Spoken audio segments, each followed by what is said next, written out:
2023년 새해가 밝았습니다. 어젯밤에 송구영신 예배 드렸는데요. 너무 빨리 또 금방 또 만나서 또 예배를 드리게 되네요. 어제 오신 분들은 함께 인사드렸지만 지금 이 시간 한번 주위에 계신 분들과 이렇게 한번 인사하면 좋겠습니다. 새해 하나님의 은혜 많이 받으세요. 한번 인사하겠습니다. 새해 하나님의 은혜 많이 받으세요.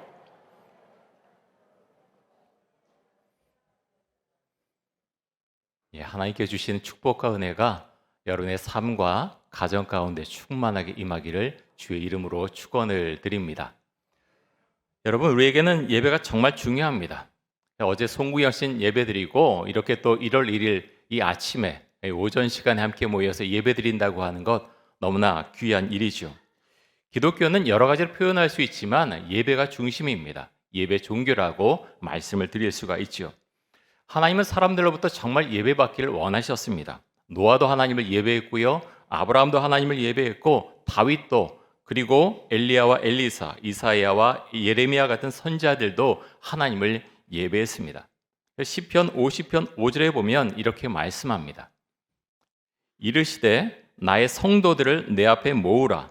그들은 제사로 나와 언약한 이들이니라. 자, 제사는 예배를 말하는데요. 하나님께서 뭐라고 말씀하십니까? 나의 성도들을 내 앞에 모으라라고 말씀하시면서 그들은 제사로 어떻게 했다고요? 나와 제사로 나와 언약한 이들이니라. 다시 말해서 하나님과 우리와의 관계가 있는데요. 언약한 것이 무엇인가 하면 예배를 드리겠습니다라는 그 언약, 약속이 이루어져 있다라고 하는 것입니다. 그래서 여러분, 우리가 신앙생활을 하지 않습니까? 가장 중요한 것이 무엇이냐? 하나님께서 우리에게 가장 원하시는 것은요, 하나만 꼽으라면 예배를 드려라. 예배자로 내 앞에 서라. 이것을 우리에게 말씀을 하십니다. 우리 교회가 속해 있는 예장통합총회에서 2023년 주제를 복음의 사람 예배자로 살게 하소서. 여기 표가 앞에 있지요. 복음의 사람 예배자로 살게 하소서인데요. 예배를 회복하기 위해서 코로나가 시작된 후 교회에 참 예배 위기가 찾아왔지요. 그래서 복음의 사람 예배자로 살게 하소서라고 총회에서 정했고요. 우리 교회도 이 주제를 따라서 2023년을 가려고 합니다. 한번 같이 한번 따라해 보시겠습니다. 복음의 사람 예배자로 살게 하소서. 네, 한 번 더 따라 하시겠습니다. 복음의 사람 예배자로 살게 하소서. 여러분, 복음의 사람이 어떤 사람입니까? 복음의 사람은요, 복음을 아는 사람이고요, 복음에 대한 확신이 있는 사람이고, 나가서 복음을 전하는 사람, 그 사람이 복음의 사람이겠죠. 여러분, 복음이 무엇입니까? 복음은요, 말 그대로 하면 기쁜 소식이죠. 복음. 그런데 여러분, 어떤 기쁜 소식입니까? 예수님께서 이 땅에 오셔서 나를 위해서, 우리 죄를 위해서, 나의 죄 때문에 십자가에 못 박혀 죽으시고 3일 만에 살아나셨는데, 그 부활하신 주님을 믿으면 구원을 받는다는, 영생을 얻는다는 그 소식이 바로 기쁜 소식입니다. 이 자리에 참여한 우리 성도님들, 또 우리 자녀들, 여러분은 정말 복음의 사람이십니까? 마음속으로 한번 대답을 해보세요. 너무나 중요합니다. 내가 교회 오는데, 지금 예배를 드리는데, 성경을 읽는데, 기도하는데 나는 복음의 사람인가? 굉장히 중요한 질문입니다. 복음의 사람은 뭘로 살아가느냐? 예배자로 살아갑니다. 왜냐하면요, 복음을 믿고 그 복음의 확신을 가지고 복음을 전하는 사람은 예배를 통해서 힘을 얻게 됩니다. 예배를 통해서 하나님과 관계를 맺게 되고요, 그래서 자신의 신앙을 고백하게 되죠. 예배를 통해서 힘과 용기를 얻고 이 세상을 살아가게 됩니다. 그래서 복음의 사람은 예배를 드리지 못하면 견디지 못합니다. 저도 이제 교회 부임하기 전에 물론 이제 부목사로 섬길 때가 많이 있었는데요. 이사를 가게 되면 가장 먼저 찾는 것이 무엇인가 하면 새벽 기도 드릴 곳이 어디 있는가. 여러 교회를 다녔던 기억이 납니다. 여러분, 예전에 그러지 않으셨습니까? 여러분들 이사를 가면은 내가 가서 새벽 기도에 드릴 곳이 어디 있는가 교회를 찾았거든요. 그것이 얼마나 귀한 마음인지 모릅니다. 왜 그렇습니까? 말씀을 듣고 싶은 거예요. 새벽부터 가서 찬양하고 기도하고 싶은 거예요. 그렇기 때문에 새벽 기도회를 드릴 그 교회를 찾아다니는 거죠. 여러분, 예배자는 하나님을 예배하는 사람을 말합니다. 하나님을 예배하는 그 예배를 드리면서 하나님의 이름을 높여드리고 또 하나님을 찬양하고 예배를 통해서 하나님의 말씀을 듣고 그 말씀에 순종함으로 세상 가운데서 승리하는 삶을 살아가는 사람, 그 사람이 바로 예배자입니다. 여러분, 코로나가 우리 삶에 다가온 지 벌써 3년이 지났습니다. 여러분, 저 외에는 지금 다 마스크를 쓰고 있지 않습니까? 저는 아직도 어색합니다. 영화의 한 장면인가? 언제까지 우리가 마스크를 쓰고 생활을 해야 되는가? 한 사람들의 삶 가운데 또 마음속에 큰 생채기가 났습니다. 근데 세상에서만 생채기가 난 게 아니고요. 교회에도 또 교인들의 신앙에도 많은 생채기가 생겼습니다. 코로나 이전에는 주일 성수를 하려는 마음이 정말 많았죠. 물론 지금도 많이 있지만요. 이전에는 주일이 되면 무조건 교회로 발걸음을 향했습니다. 뭐 집이 멀건 뭐 어떻게 됐건 어찌 됐든 교회는 가야 된다 생각하고 교회로 왔지요. 그런데 코로나가 시작된 이후로 온라인 예배가 생기지 않았습니까? 사람들의 인식이요, 3년 동안 정말 많이 변했습니다. 그래서 오늘 교회 가지 말고 그냥 온라인 예배드리지. 한때는요, 그 온라인 예배드리면서 얼마나 감격했습니까? 내가 교회 가지 못하지만 이렇게 온라인 통해서 예배드릴 수 있는 것 정말 눈물 콧물 흘리면서 예배드렸던 그런 시기도 있었습니다. 근데 그 온라인 예배를 한 번, 두 번 드리고 1년, 2년, 3년이 가니까 사실 온라인 예배는요, 그 정도로 우리 신명 가운데 은혜를 주기가 참 쉽지가 않죠. 목회 데이터 연구소에서 3040 세대 약 700명을 대상으로 해서 현장 예배 참여 여부를 질문을 했는데요. 코로나 이후에 현장 예배를 이탈한 3040 세대가 얼마나 되느냐? 통계적으로 보면 약 43%가 현장 예배를 이탈했다고 하는 통계가 나와 있습니다. 그런데 현재 현장 예배를 드리지 않는 30세대 가운데, 그러니까 43% 가운데서 다시 조사를 했는데요. 이 중에 조사를 했더니 약 73%가 난 앞으로 10년 뒤에는 기독교 신앙을 버릴 가능성도 많이 있고, 또 아니면 신앙을 가지더라도 교회를 나가지 않을 것이다. 그러니까 10명 중에 7명은 앞으로도 교회로 복귀하지 않을 것이다. 이렇게 대답을 했다는 것입니다. 저는 이런 통계 보면서 참 가슴이 아팠습니다. 우리 교회에서도 40 세대 중에 코로나 이후에 교회를 나오지 않는 분들이 많이 계십니다. 이사를 가기도 했고 또 여러 가지 이유가 있죠. 문제는 온라인 예배가 나의 신앙을 계속 유지시켜 줄 수 있느냐, 나의 신앙의 성장을 가져올 수 있느냐 하는 것입니다. 아까도 말씀드렸지만 온라인 예배 드리면서 신앙을 성장시키는 것 참 쉽지 않습니다. 코로나19 이전에 크리스천들에게 주일 성수는 정말 중요한 개념이었죠. 교회에서 드린 예배만 정말 예배였고, 온라인으로 어떤 목사님의 좋아하는 목사님의 설교 듣는 것 그 자체를 예배라고 생각하지 않았습니다. 적어도 일주일에 한 번은 반드시, 주일에는 반드시 내가 교회 간다, 그 생각을 갖고 있었는데 코로나19를 거치면서 3년 사이에 주일 성수 개념이 많이 약해졌습니다.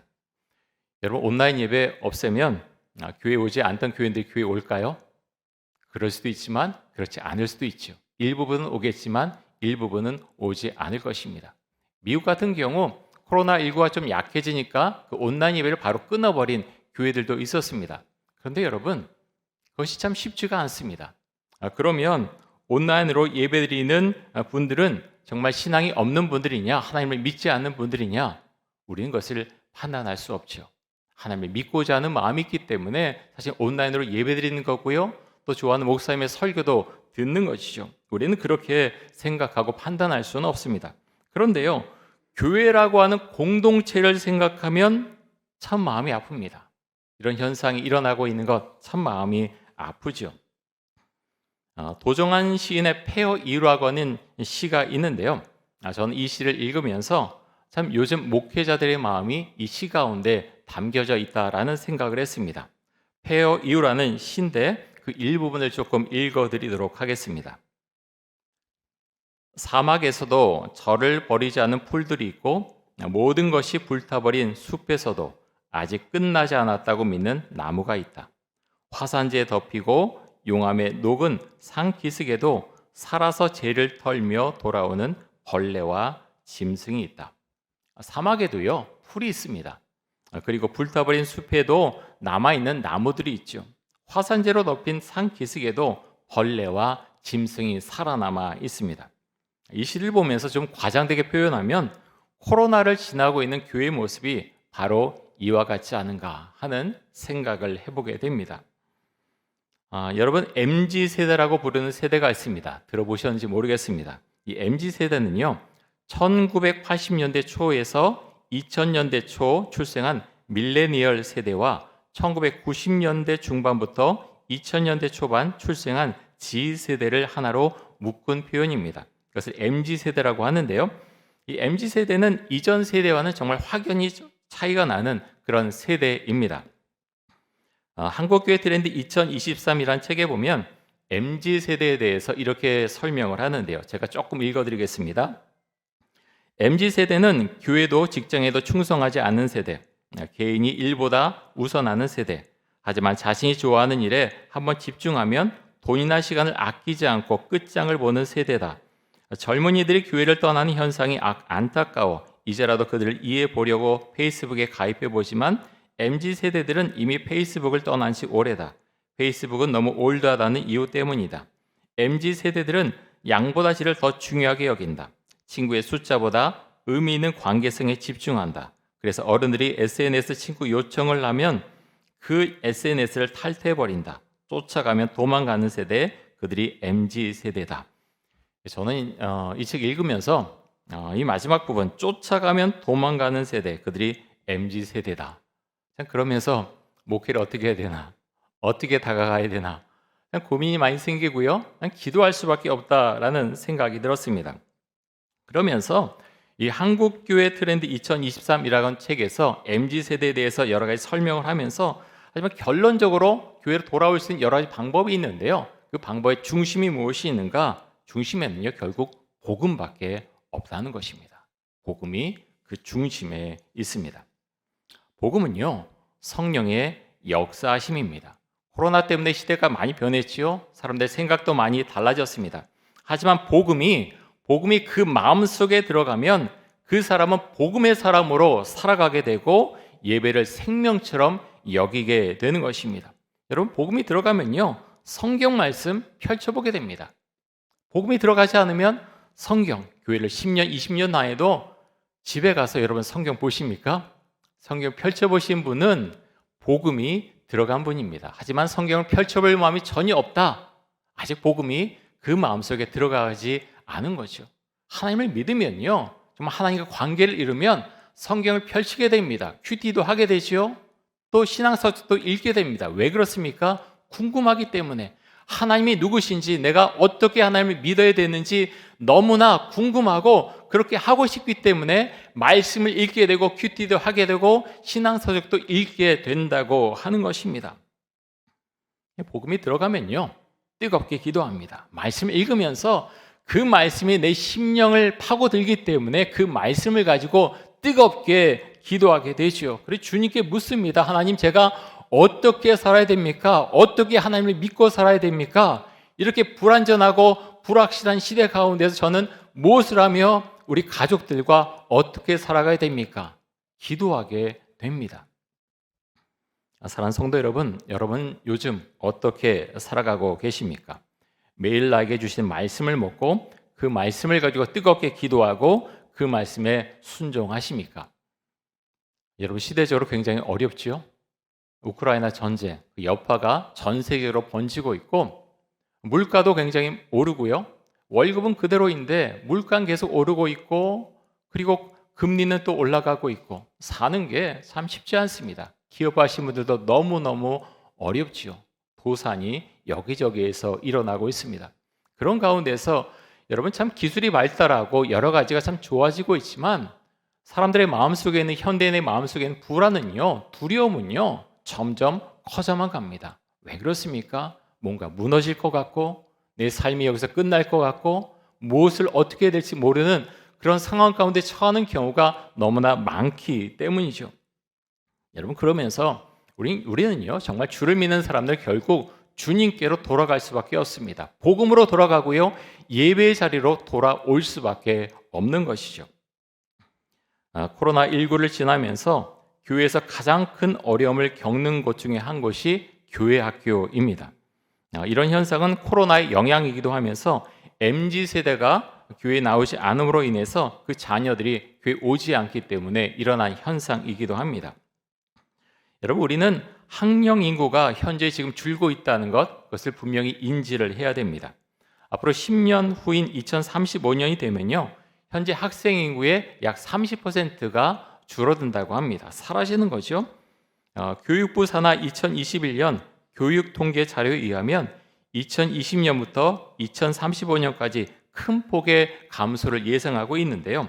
유치원 같은 경우는 2020년 126만 명이 유치원생이었는데 2035년이 되면 90만 명이 됩니다. 다시 말해서 15년 사이에 36만 명이 줄어들게 된다는 거죠. 중학생 같은 경우는 2020년에 136만 명이었는데요. 2035년이 되면 76만 명이 됩니다. 무려 15년 사이에 60만 명이 줄어들게 되는 거죠. 여러분 아이들 수가 정말 많이 현격하게 줄어들고 있습니다. 초등학교 6학년들 이렇게 보면요. 사진에 보니까 6학년 찍은 사진 또 1학년 찍은 사진이 있는데요. 물론 1학년 아이들이 작긴 하지만 그 수가 현저하게 없습니다. 정말 줄어가고 있습니다. 정말 마음 아픈 일인데요. 이런 학령 인구의 감소는 한국교회 교회학교에 치명적인 영향을 미치고 있습니다. 미래학자들은 교회학교 학생 수가 10년 후에는 지금의 30% 그리고 20년 후에는 50%가 사라질 것으로 예상하고 있습니다. 여러분 그런데요. 그럼에도 불구하고 교회는 교회학교를 절대로 포기할 수 없습니다. 왜냐하면 이 아이들이 교회의 미래이기 때문에 그렇습니다. 아이들을 교회로 데려오기 위해서 가장 힘써야 할 것 중에 하나가 무엇인가 하면 부모의 신앙 교육입니다. 부모가 아이에게 보여줄 수 있는 가장 좋은 신앙 교육이 무엇인지 아십니까? 가장 중요한 것은 기본적인 것이 무엇인가 하면 주일 예배에 어떤 일이 있어도 빠지지 않은 것입니다. 아이들이요 그것을 봅니다.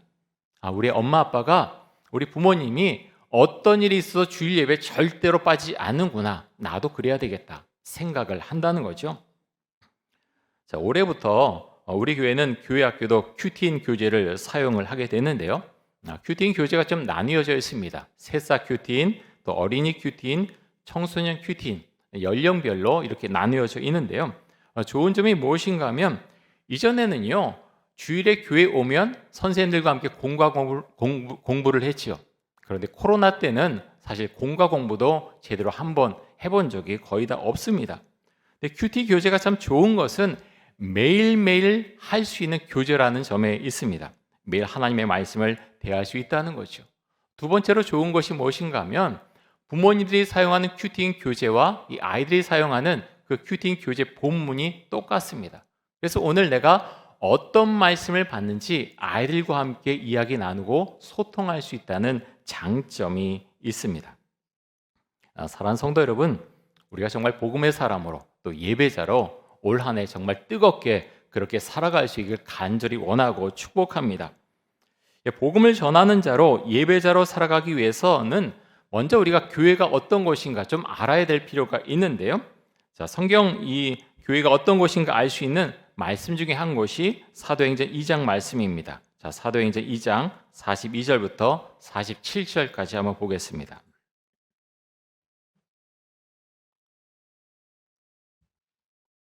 그래서 이렇게 말씀하는데요. 우리 이 말씀 같이 한번 읽어보겠습니다. 그들이 사도의 가르침을 받아 서로 교제하고 떡을 떼며 오로지 기도하기를 힘쓰니라. 사람마다 두려워하는데 사도들로 말미암아 기사와 표적이 많이 나타나니 믿는 사람이 다 함께 있어 모든 물건을 서로 통용하고 또 재산과 소유를 팔아 각 사람의 필요를 따라 나눠주며 날마다 마음을 같이하여 성전에 모이기를 힘쓰고 집에서 떡을 떼며 기쁨과 순전한 마음으로 음식을 먹고 하나님을 찬미하며 또 온 백성에게 칭송을 받으니 주께서 구원받는 사람을 날마다 더하게 하시니라. 아멘. 여러분, 이 말씀에 따르면요, 교회가 어떤 곳이냐? 교회는 하나님의 말씀을 가르치는 곳이고요, 또 함께 교제하는 곳이고, 또 기도하는 곳, 그것이 바로 교회입니다. 그런데 혼자서만 하나님을 믿는 것이 아니죠. 혼자서만 예배드리고 혼자서만 기도하고 하는 것이 아니라 공동체를 이룬다는 것입니다. 공동체를 이뤄서 서로 도와주고 함께 믿음의 고백을 하고 함께 지내는 공동체, 그것이 바로 교회다라고 말씀하고 있습니다. 이런 면에 있어서 많은 젊은이들이 그렇게 생각하거든요. 내가 그냥 하나님 믿으면 되지, 혼자 잘 믿으면 되지. 그런데요, 그 생각은 성경적이지는 않습니다. 하나님은 그렇게 말씀하지 않는다는 거죠. 여러분, 그래서 교회는 참 귀한 곳이고요, 공동체를 이루며 우리가 함께 기도하고 예배드릴 수 있는 것, 그 교회가 얼마나 귀한 곳인지 모릅니다. 그런데 하나님은요, 우리가 교회에 와서만 그렇게 예배자로 사는 것이 아니라 평소에 살 때 예배자로 살아가기를 정말 원하십니다. 자, 말씀 한 구절 더 보겠습니다. 로마서 12장 1절과 2절 말씀 봅니다. 우리 말씀도 같이 한번 읽겠습니다. 그러므로 형제들아, 내가 하나님의 모든 자비하심으로 너희를 권하노니 너희 몸을 하나님이 기뻐하시는 거룩한 산 제물로 드리라. 이는 너희가 드릴 영적 예배니라. 너희는 이 세대를 본받지 말고 오직 마음을 새롭게 함으로 변화를 받아 하나님의 선하시고 기뻐하시고 온전하신 뜻이 무엇인지 분별하도록 하라. 자, 우리 몸을 하나님께 드린다는 것은요, 순종을 말합니다. 아브라함이 이삭을 번제로 드리려고 했던 그 사건은 우리에게 순종이 무엇인지 우리에게 알려줍니다. 또 로마서 12장 2절에 보면 이 세대를 본받지 말라고 말씀하셨지요. 여러분, 근데 우리가 어떤 것을 본받지 말아야 됩니까? 많은 현대인들이 갖고 있는 지나친 탐욕, 이기심, 또 속임수, 폭력, 이런 것 본받지 말라고 우리에게 말씀합니다. 마음을 새롭게 함으로 변화를 받으라고 말씀하셨죠. 이 점이 우리에게 아주 중요한데요, 믿음의 시작은요, 마음을 새롭게 하는 것으로부터 시작이 됩니다. 우리의 생각을 바꾸는 거죠. 제가 큐티에 대해서 설명드릴 때 계속 그것을 말씀드렸습니다. 큐티를 정의하는 것이 여러 가지가 있는데 큐티는 생각하는 훈련입니다 라고 말씀드렸습니다. 하나님의 말씀을 가지고 생각하는 훈련, 그것이 얼마나 중요한지 모릅니다. 사랑하는 성도 여러분, 오늘 신년 첫 예배로 우리가 모였는데요, 내가 복음의 사람으로 살아가겠습니다, 예배자로 살아가겠습니다, 우리가 그 신앙을 고백할 수 있기를 원합니다. 너무나 귀한 것이고요, 우리 교회라는 공동체, 그 공동체는요, 우리 서로에게 강력한 영향을 미치고 정말 믿음의 사람으로, 복음의 사람으로